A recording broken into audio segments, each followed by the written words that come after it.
بسم اللہ الرحمن الرحیم۔ حضور اقدس صلی اللہ علیہ وآلہ وسلم کا ارشاد مبارک ہے کہ صدقہ کرنے میں جلدی کیا کرو، اس لیے کہ بلا صدقہ کو پھاند نہیں سکتی۔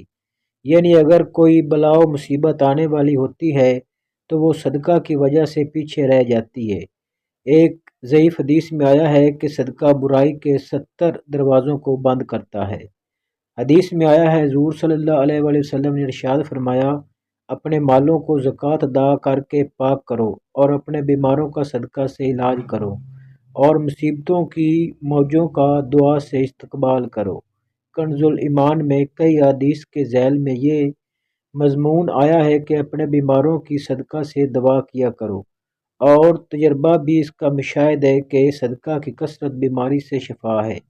ایک حدیث میں آیا ہے کہ صدقہ سے بیماروں کا علاج کیا کرو کہ صدقہ آبرو ریزوں کو بھی ہٹاتا ہے اور بیماروں کو بھی بناتا ہے اور نیکیوں میں اضافہ کرتا ہے اور عمر بڑھاتا ہے۔ کنز ایمان حدیث میں آیا ہے کہ صدقہ کرنا 70 بلاؤں کو روکنا ہے، جن میں کم سے کم درجہ جذام کی اور برص کی بیماری ہے۔